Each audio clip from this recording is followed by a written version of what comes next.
When most folks want fancy, expensive cars and fast cars for their dreams, mine has always been old Volkswagens and early Fords, especially Falcons. I love old Falcons.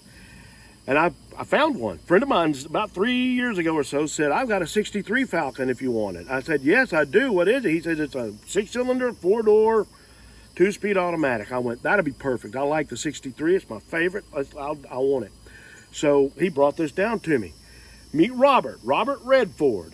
And he is just a straightforward little 4-door. I love the 4-doors. I know, call me strange. I love 4-doors.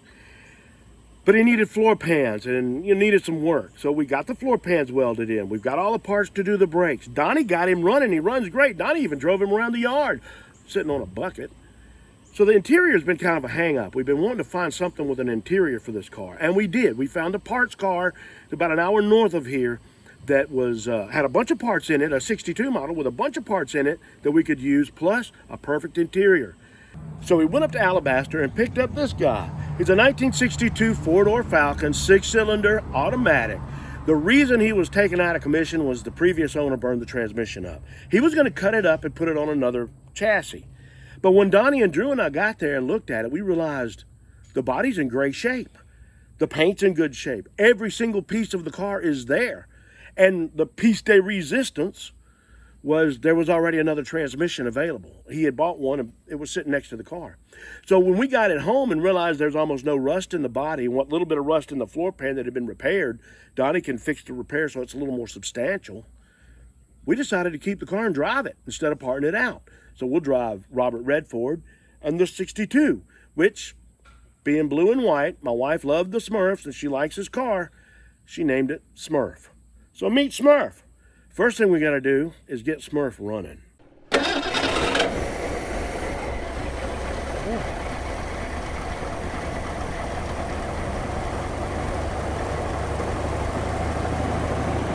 Looking good. Yeah, we'll be driving this Smurfster in no time. We thought we had a good engine, not so much. Turns out it has a really bad rod knock. I'm thinking it's number 1 or 2 cylinder. It sounds up front. And we had put my oil pressure gauge on it, and it's only reading 20 psi of oil pressure and only about 18 at idle.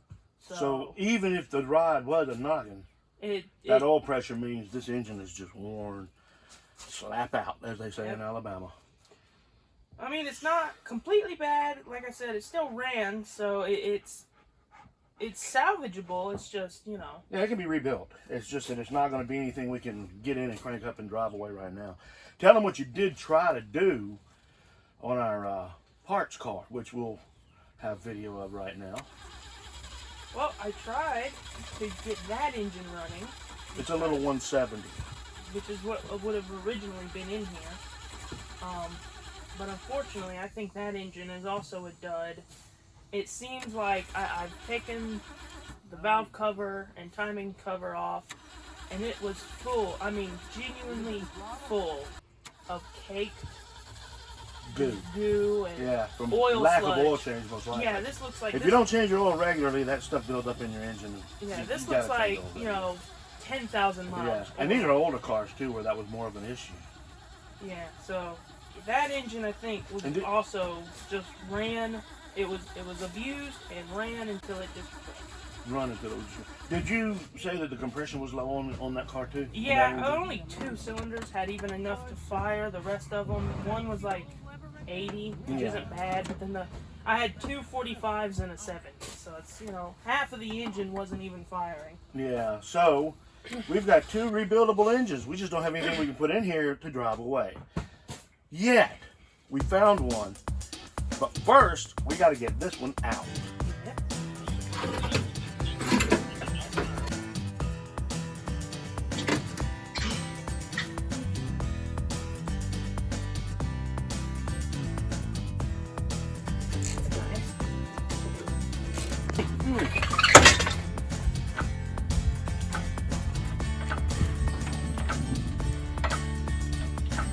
We're going to clear back.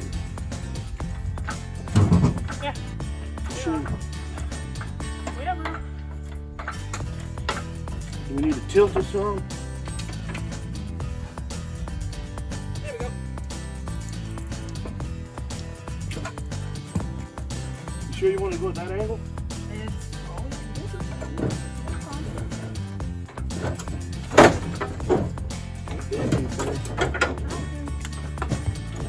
There we go. Now we're free. Free and easy.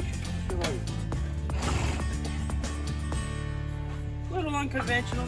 Yeah, a little different. That's all right. We're traders. All right, you want to push it out from under. It's hot though. What I was gonna help. A little late for that now, isn't Yeah, it? it is. I know. I timed it just right, didn't it? Yeah. There we go. Next time we're gonna take this one apart and see what's inside.